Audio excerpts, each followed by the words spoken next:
top stories tonight. President Bola Tinubu launches resettlement scheme for conflict survivors in Kaduna.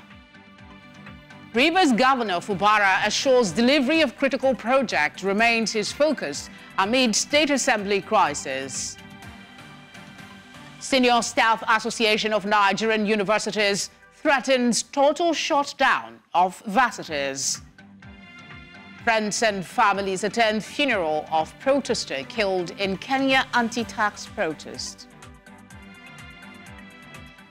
Thank you for joining us. I'm Felicity Ezewike. Our coverage tonight begins in northern Nigeria, where President Bola Tinubu has called on Nigerians to unite against the common threats undermining the nation's well-being, saying the country has endured too much. He made this call on Friday during the groundbreaking ceremony for the resettlement scheme for persons affected by conflicts at Tundumbiri community, a Kaduna village, accidentally bombed by a military drone in December last year.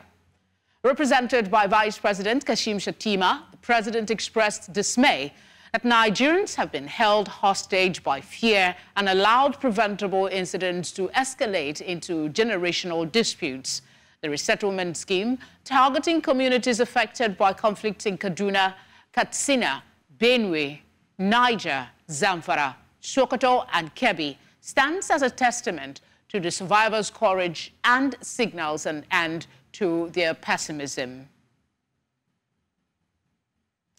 Let's also tell you that President Bola Tinubu has inaugurated a 31-member Presidential Economic Coordination Council comprising himself, the Vice President, the Senate President, and the Chairman of the Nigerian Governors Forum, among others.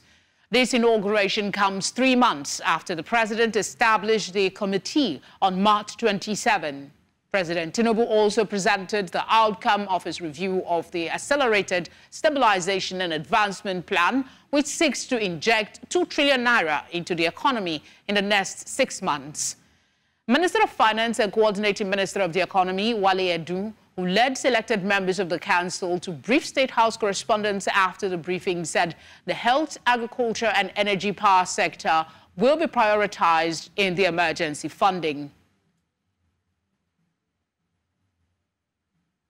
I want a very short break, and when we come back, we'll be bringing in our guest and economist to share his thoughts on this latest development.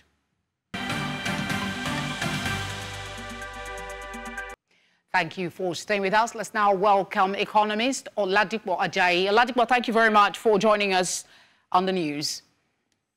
Thank you very much, Felicity, for having me tonight.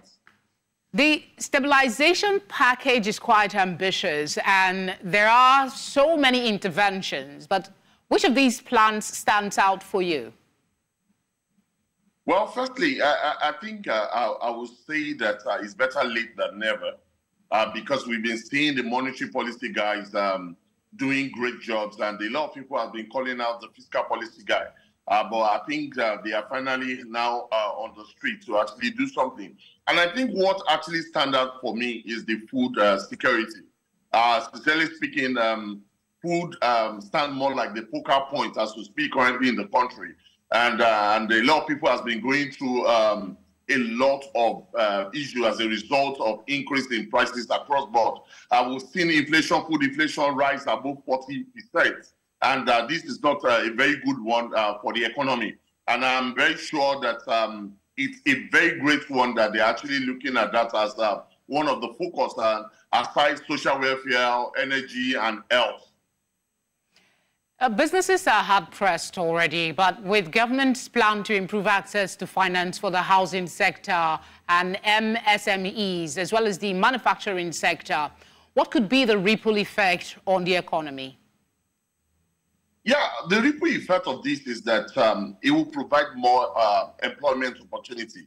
And statistics have shown that basically SMEs and MSMEs are the basic, they are the real employer of labor, and so if they are actually the one that actually controlling the employment markets, it simply means that developing them or actually empowering them will actually create a lot of employment opportunities to the people. And earmarking about 650 billion for that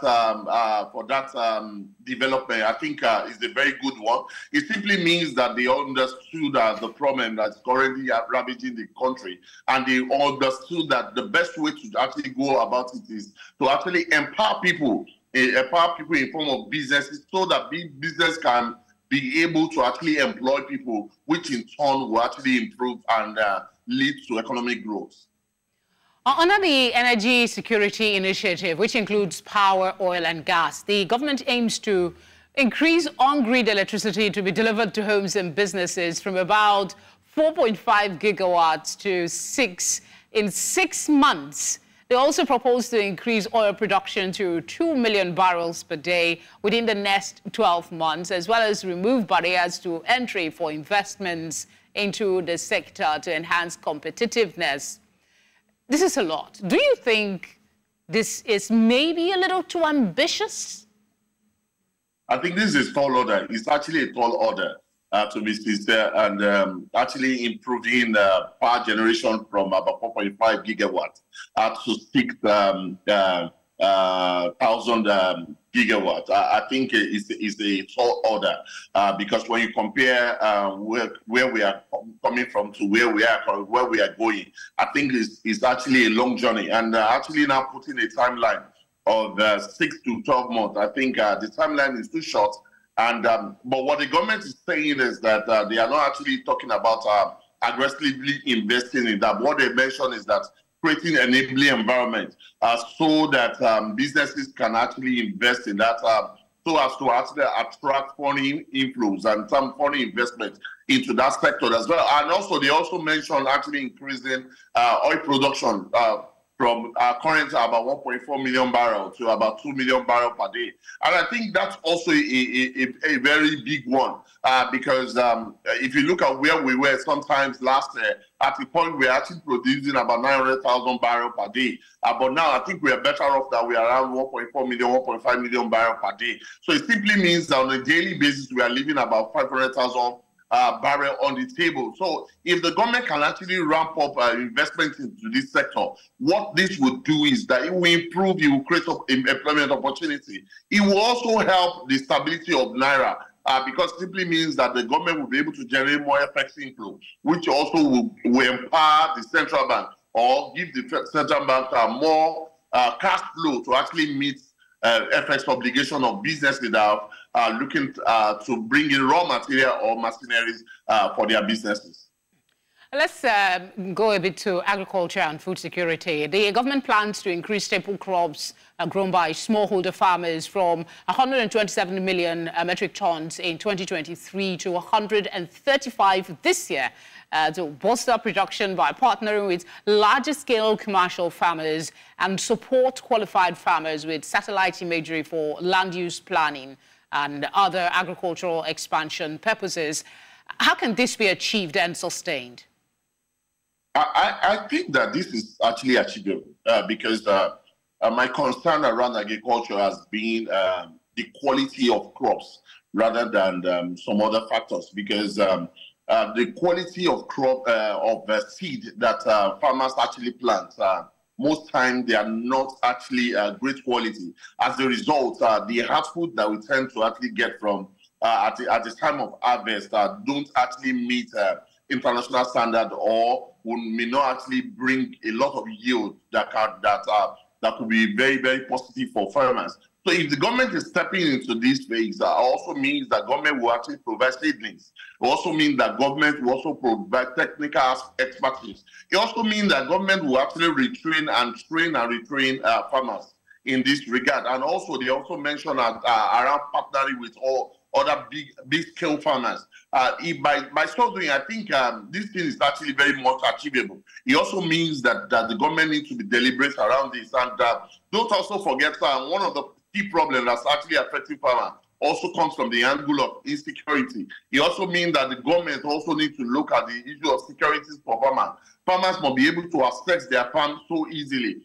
Farmers must be able to actually harvest, and also the government should also look at how to actually reduce the impact of global warming on farmers. We've seen a situation whereby flooding in the northern part of the country has been one of the great havoc. I just deduced from your Ladipo that though it's an ambitious plan, it is possible to accomplish a lot. So let's see what happens in the coming days. Thank you very much for speaking with us. Yeah, thank you very much, Felicity, for having me on.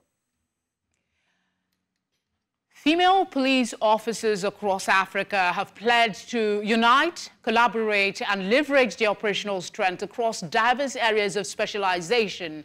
This was at the final session of the 2024 Africa Regional Training Conference, which held in Abuja, organized by the International Association of Women Police in Africa. News Center's Emmanuel Bagudu reports. It's the last day of the International Women's Police Africa Regional Training Conference in the nation's capital, Abuja. Forget about how much you have in your account. Nobody knows. And when you're working, work as if you know what. Wow. I see IG of police rising up in this place. The three-day conversation themed Addressing Africa's Security Challenges and Safety Through Collaboration and Inclusivity had resource persons from different walks of life who took time to build the capacity of female law enforcement officers in Africa. So for the women, I mean, nothing can stop you. You see, the only difference between a man and a woman is here, the content. It is the content. It's not about the physical. Just go and check anywhere. Google it. It's the lionesses that nurture the cub. The nature of a woman is to nurture. And because of that, that natural tendency makes it sometimes seemingly overbearing, but it is designed to help, to grow, to encourage, to empower, to nurture, to do everything to make sure that that next generation evolve, emerge, and come out as the best. So, let me ask you, by show of hand, who's the lioness here? The civilian will also dress beautifully, put the most expensive dress you want, and I wear my AIG and I put my cap and I walk. And we pass here. If there are 10 men on this, if I go this way, the lady with the goes this way, 9 of the men will want to look at your side. That is how it is, I'm telling you. Because they want to know who is that woman in that uniform, in that position. Participants who came from different parts of the continent reeled out the lessons learned from the conversations. I am a natural. I am beautiful. I am powerful. I grow the world. I develop men. I have learned things that has actually boosted my confidence, which I am going to use to promote whatever I am doing when I go back home as a police officer. I have known that I need to intentionally find a way to distress myself in whatever situation, which was discussed under the topic of resilience. Specifically what we did today, talking of women in leadership, how to get there, how to prepare ourselves, what we need to put in place to get there, being the most important things we must consider as women before we can get to the height we want to reach. An incident happened whereby the rebels in Darfur kidnapped me. I was kept in as a hostage for 16 days. And during those 16 days, I literally had to fight for my life. I always tell people I had my own 16 days. Through my story, I do motivational speeches where I go to all police academies, where I empower women to speak out, not to keep quiet, to break the silence, to speak out against gender-based violence, but most importantly, to empower them psychologically, that it is okay for something to happen to you. You're not responsible for it, but you need to speak up. Very inspiring and interesting lessons learned out there by the female law enforcement officers across the continent. It is hoped that these lessons learned would add to the security architecture of Africa. In Abuja for News Central, I'm Emmanuel Bagudu. Learning is a lifelong gift. Congratulations to the ladies. Coming up, amid Kano Emirate Tussle, deposed Emir Bayero's lawyers withdraw from case. We'll tell you more after the break. Stay with us.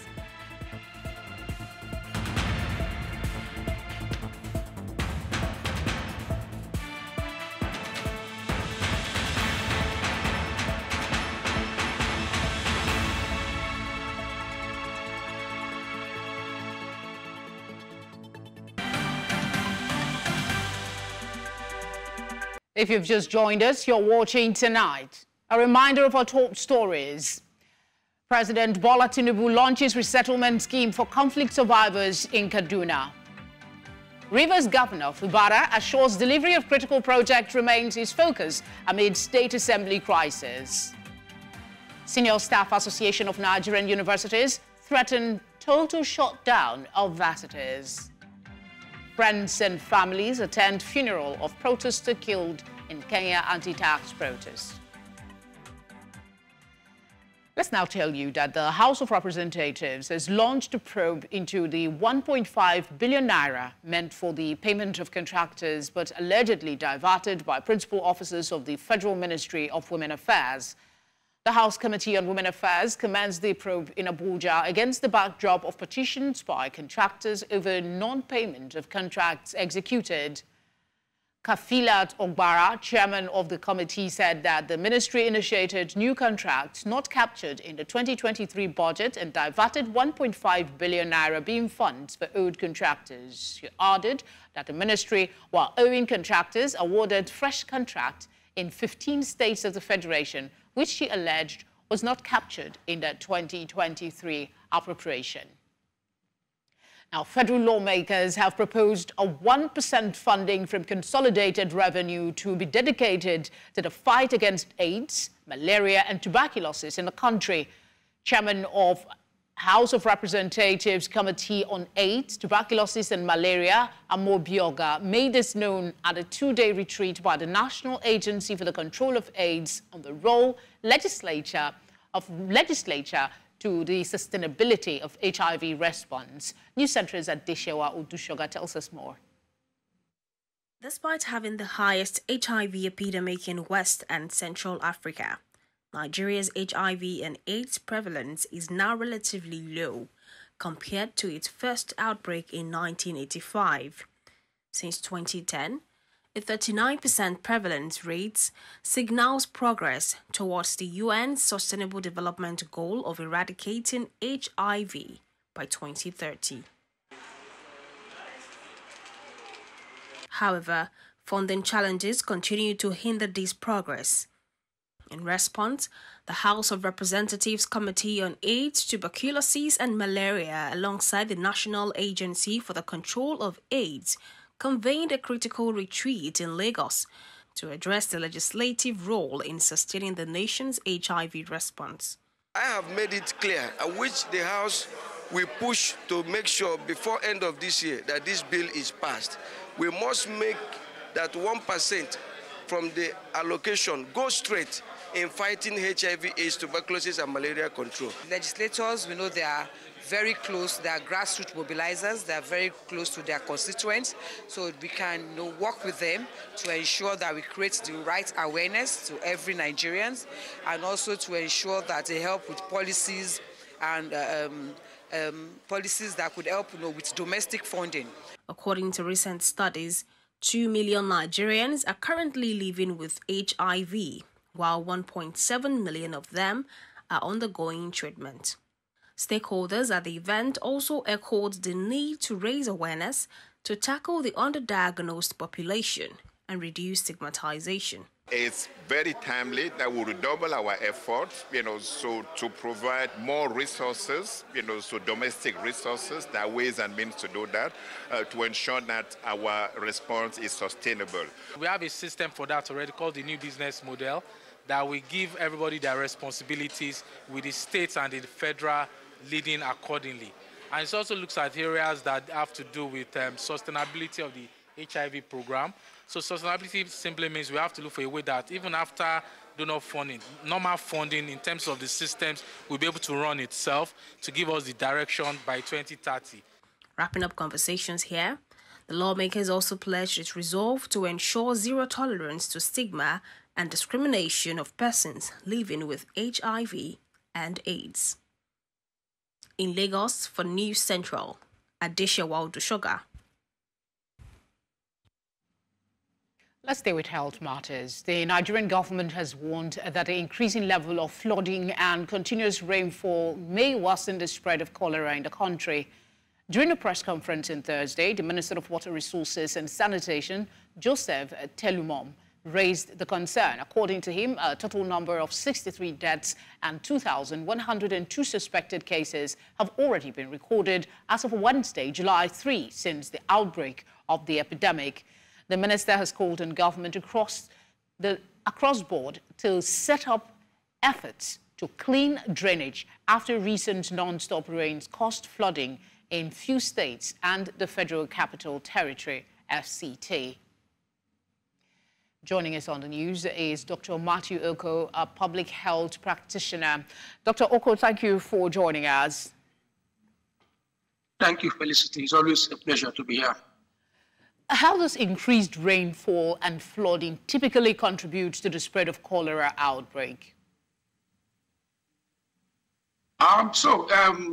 With increased rainfall and flooding, the risk that arises that the flood water typically sometimes will overflow sewage systems, especially in places where we do not have sewage system with good integrity. And so this overflowing of sewage system can sometimes carry along with it human waste, which we know.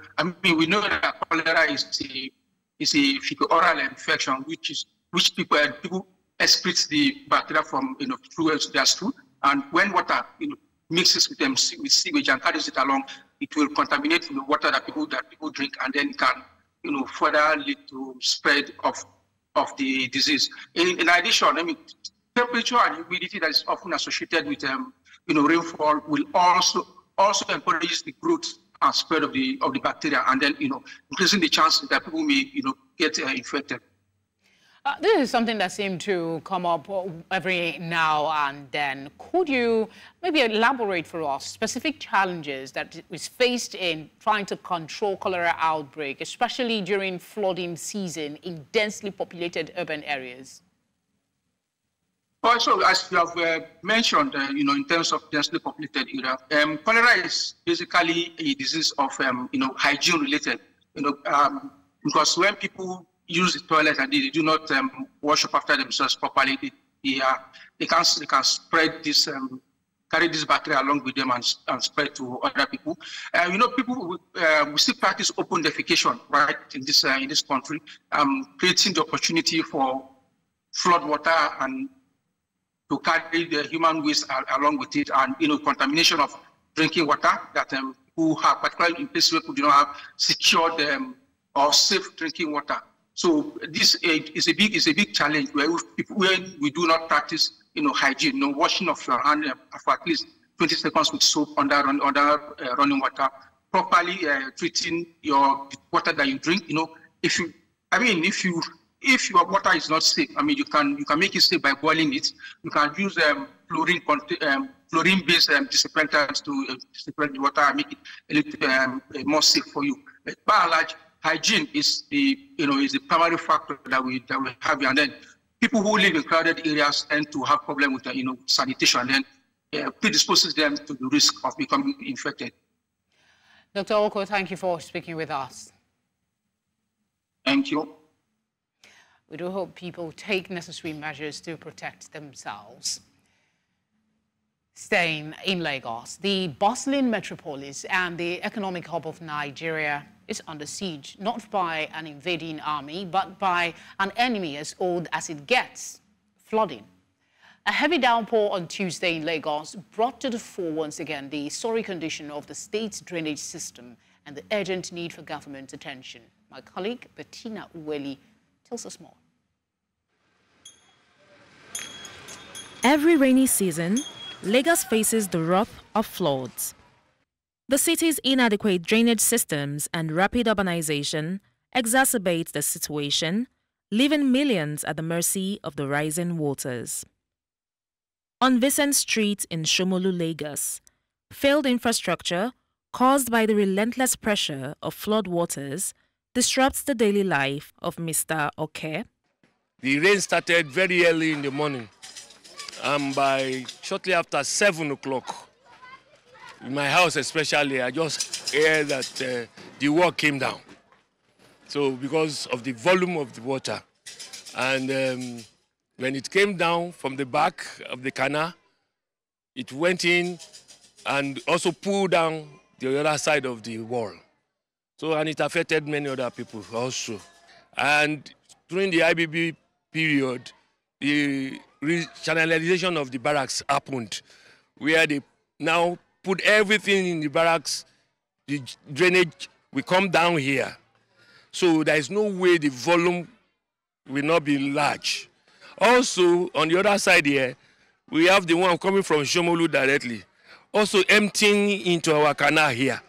So that one will slow down the one coming from Fadi for maybe some few minutes. We just discovered that the water is no longer moving. It's static. Amidst the chaos, the spirit of Lagos shines through. Communities come together, just like in the case of Mr. Kale Jaye and his community on Modupe Street, Shomolu, who have been responsible for the cleaning of the canal in their neighborhood. The question remains, how sustainable is this? There was a time they brought some equipment to try and dredge the canal, but this rainy season they haven't done that. So we're expecting them to do that. We haven't seen anything yet. If nothing is done on time, if the rain, maybe like we have this 7 days rain, that they say 7 days, I don't know what we'll do here. I don't know. I used an opportunity to talk to whoever is in charge in Lagos State government to visit this site to see what they can do about clearing the canal here. This is behind Modupe Street in Shomolu. Òjò omi kún gbogbo ibi báyìí sókè. Omi yẹn ló wọ́ gbogbo àwọn ìdọ̀tí tó ti wà tó ti ṣàn wá pẹ̀lú àwọn kínífì tó ti ṣàn wá láti òkè. Omi yẹn ló ṣàn lọ torí pé ó pọ̀ gan. Gbogbo ibi báyìí ni omi yẹn ló kún dé. Ìjọ́ tí wọ́n fi wá tó wọ́n gbé máṣíìnì wọbẹ̀ wọ́n kó tó fi gbé máṣíìnì jáde wọ́n wá síbí báyìí. Ìjọ́ tán wá wọ́n rí kó wọ́n gbé máṣíìnì wọlé àwọn náà fi iyẹ̀pẹ̀ yìí náà fi síbẹ̀ pé kínní so wọ́n dẹ̀ bọ́ síta padà. The floods may recede, but the scars caused by the pain and loss of valuables remain. Hence, the need for long-term solutions has never been more urgent. In Lagos, for News Central, Bettina Unwili. Thank you, Bettina. We're going on a short break now. When we come back, we'll be telling you about the threat to shut down universities. Stay with us. The Senior Staff Association of Nigerian Universities has threatened to shut down universities across the nation and will on Tuesday protest nationwide to press home their demand. SANU and the Non-Academic Staff Union of Educational and Associated Institutions have been in talks with the federal government over the 4-month salary arrears owed their members. Some months back, the union embarked on a warning strike and most recently gave the government a 2-week ultimatum to meet its demands. However, the union is accusing government of making promises and not matching words with action, threatening to cripple activities on campuses nationwide if their demands are not met. Also in our headline, in Rivers State, the governor, Siminalayi Fubara, has assured that his administration will not waver in its commitment to providing critical infrastructure required for the speedy development of the state. He gave the assurance on Friday while speaking to newsmen shortly after he inspected the extent of reconstruction work done at the Zonal Hospital project at Bori Town, headquarters of Kano local government area. News Center's Austin Azu was there and completes the report. Barely 24 hours after the appeal court verdict on the Rivers State House of Assembly crisis, Governor Siminalayi Fubara is here to inspect the extent of reconstruction work done at the Zonal Hospital in Bori Town, headquarters of Kama local government area. The governor, accompanied by some of his cabinet members, used the occasion to address some of the concerns expressed by well-meaning people of the state over the recent pronouncements of the appeal court. I want to assure you, every one of you, and the good people of River State, that we are not deterred. We have made our promises. We will continue to give you good governance, no matter what it is. But like I said before, the worst is over. We are moving on to ensure that we continue to provide what is needed for the development of our state. Commenting on the projects, the governor emphasized that healthcare, education, and agriculture are top priority sectors that his administration will fiercely protect, pledging to do everything possible to ensure the public can access top-notch services. He also highlighted the dead state of healthcare, revealing that his administration inherited no functional zonal hospitals. Determined to transform this, the governor said funds were released a month ago for the reconstruction and expansion of 4 zonal hospitals, aiming to provide state-of-the-art healthcare facilities for the people. So we're here to check what they're doing, because if you could remember, about a month ago, we did release money for the rehabilitation and expansion of 4 zonal hospitals and about 1 general hospital. So we're here to check. And let me say that I'm really impressed with what I've seen. The contractors are really committed. They understand the dream and aspiration of this administration, that we are people, when we make promises, we keep to our promises. The governor also assured that when completed and put to use, the facilities would meet the healthcare needs of the people within the catchment areas and address key issues in line with the sustainable development goals and policy objectives of his administration. In Rivers, for News Central, Austin Azu.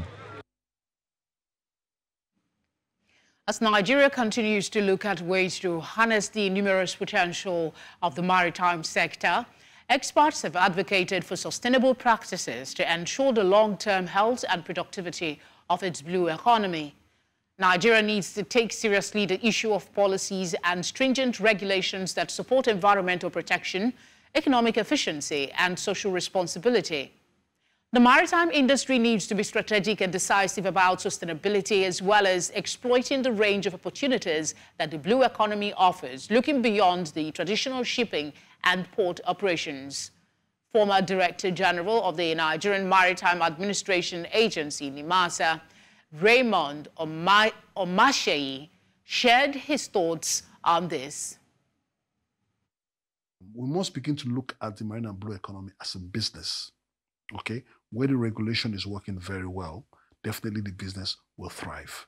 But where there's stagnation in the ability for people to get approvals or authorizations or whatever else that is required, naturally the ministry will stagnate, and definitely investors will not be interested in coming to those ministries. I mean, why is it that we're looking at our fisheries right now? Foreign vessels. Find out more about the sustainability of the blue economy through building strong institutions, through strategic policies and embracing technology on Maritime Radar here on News Central.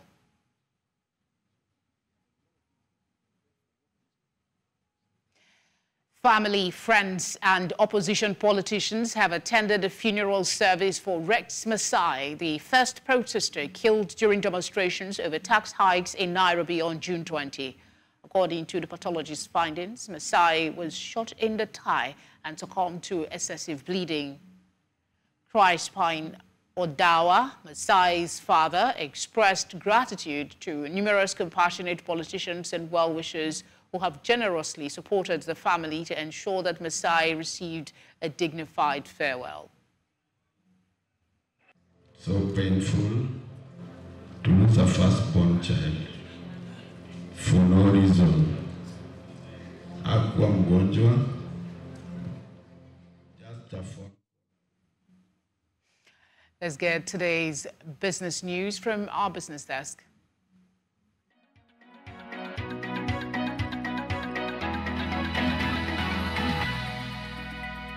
Business news in association with Money Master PSB, the easy way to master your money. Welcome to Business News. We begin in Kenya, where the President, William Ruto, has made an announcement regarding significant changes aimed at improving the quality, efficiency and transparency of public service delivery in the country. One of the key changes involves reducing the budget provision for confidential budgets, including the presidential office, by 50%. Additionally, there will be a reduction of 50% in the budget allocated for government renovations. These measures are part of a series of changes that will be implemented by the government, with further announcements to follow. The objective is to ensure that the resources of Kenyan citizens are prioritized and that they receive maximum value from a public sector dedicated to their welfare. And in South Africa, inflation expectations for the next 2 years have decreased, indicating progress in the central bank's efforts to control inflation before the upcoming policy meeting. The Bureau for Economic Research, based in Stellenbosch, reported that average inflation expectations for the next 2 years dropped from 5.2% to 4.9% in the second quarter. This decline addresses the MPC's concerns about inflation expectations remaining above the bank's target rate midpoint of 4.5%. Considering the easing inflation pressures and the lowered expectations, there may be a possibility of interest rate cuts later this year. Analysts predict that the Monetary Policy Committee, MPC, in South Africa will maintain the key interest rate at 8.25% for the 7th consecutive meeting on July 18th. However, Governor Lesetja Nyago continues to exercise caution and emphasizes that interest rates will only be reduced once inflation is firmly at 4.5%. Govex Uranium, a Canadian mining company, has announced that it has been stripped of its rights to develop a uranium project in Niger. The company received notification from Niger's Mines Ministry stating that it no longer holds the right to the Madola mining permit, which is now considered public domain. Govex has expressed its intention to challenge this decision through appropriate legal channels. This development comes shortly after the Niger government revoked a mining permit held by French firm Orano SA. Niger is known for possessing high-grade uranium ores and is the 7th largest producer of uranium globally. The setback for Govex comes at a time when the company was in the process of raising funds for the Madola project. And that's our offering on Business News at this time. Thank you for watching. I am Perpetua Fasomi Peter. The news continues shortly. Bye for now.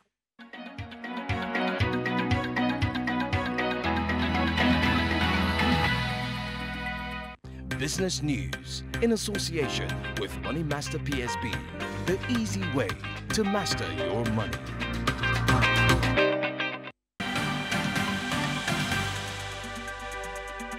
Let's go now for some sports update.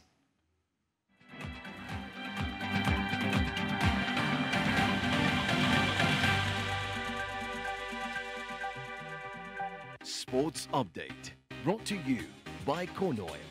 Kano, we go the extra mile. In sport, ahead of the Paris 2024 Olympics, the Nigerian Basketball Federation has released a list of 16 players invited to the second phase of its campaign for the national women's team in Saarbrücken, Germany.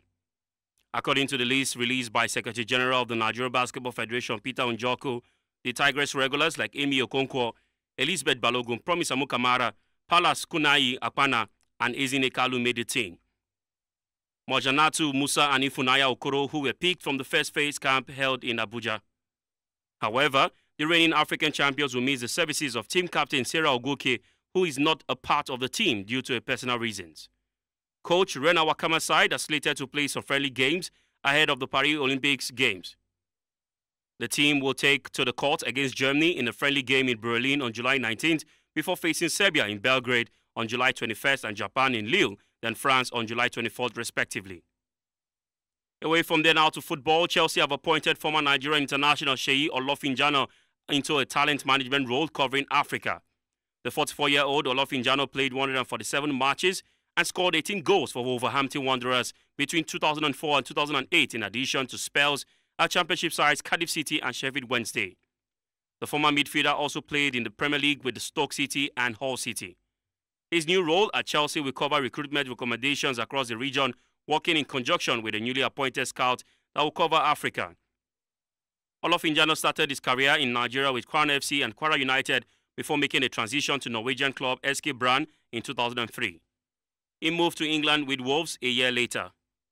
Congratulations to Seyi Olofinjano. Away from there, the Ogun State Governor, Dapo Abiodun, on Friday rewarded 11 athletes from the state who competed for Team Nigeria at the 13th African Games held in Accra, Ghana in February. The athletes won a total of 11 medals, including 5 gold and 6 bronze for the country in Scrabble, badminton, athletics and handball. Notable among the athletes is current 100 meters hurdles world record holder Toby Amuson. Receiving them at the Alake Sports Center, Ijeja, Abeokuta, the Ogun State Commissioner for Sports Development, Wasiu Isiaka, said the reception was to celebrate the achievement of the talented athletes. The Sports Commissioner announced that the governor has approved the sum of 500,000 each for all gold medalists and 250,000 each for all bronze holders, while 15 other athletes and the coaches from Ogun who made the Team Nigeria contingent to the All-African Games received the sum of 150,000 naira each. And to wrap up sports update, a Mikel Merino goal in extra time gave Spain a dramatic 2-1 win over Germany in an enthralling quarter-final clash on Friday between the two most successful European Championship nations. The game was into the 119th minute and looked set for a penalty shootout before substitute Merino rose to head home the winning goal from Dani Olmo's cross and break the hearts of the majority of the crowd inside the Stuttgart arena. After a goalless first half, Olmo put Spain ahead 6 minutes after the break, drilling home the first time shot into the bottom corner, but Germany forced extra time through an 89th-minute goal from Florian Wirtz. The host Germany pushed hard for a late leveler, but Spain held out to advance to the last four and a meeting with either Portugal or France, who played later on Friday. Congratulations to Spain. And that wraps it up on Sports Update, and favor Itwa.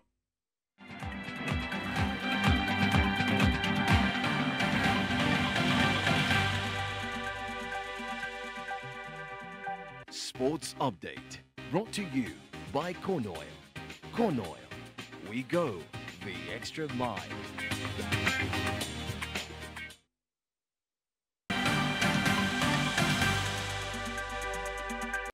Up next is entertainment.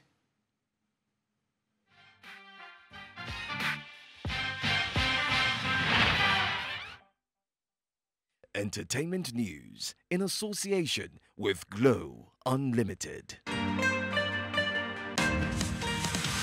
Now in entertainment tonight.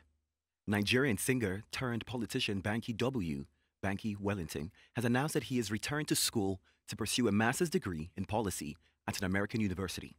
The father of one took to post yesterday, the 4th of July, informing his fans of his decision.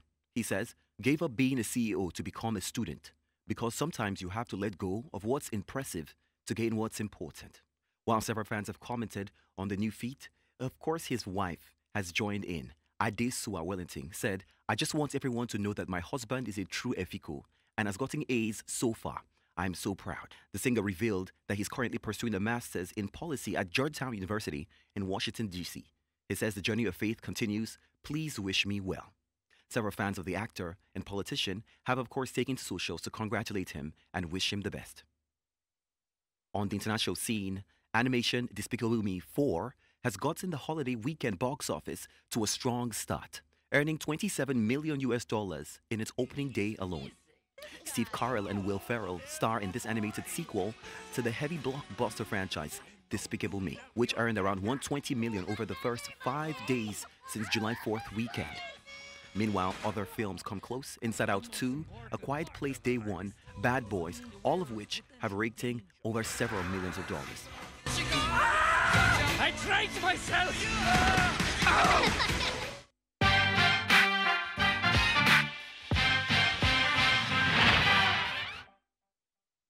Entertainment news in association with Glow Unlimited.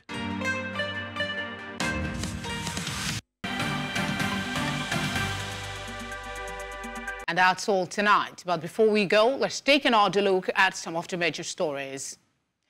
President Bola Tinubu has launched a resettlement scheme for conflict survivors in Kaduna State. Rivers Governor Fubara has assured delivery of critical project remains his focus amid state assembly crisis. And Senior Staff Association of Nigerian Universities have threatened total shutdown of universities. And finally, we told you that friends and families have attended the funeral of protesters killed in Kenya anti-tax protest. Do send your eyewitness report to the numbers showing now on your screen. You can follow us on socials, that's at News Central TV. You can watch News Central live on DSTV channel 422, Star Times channel 274, Avo TV, and on YouTube. As always, thank you very much for watching. Have a good night.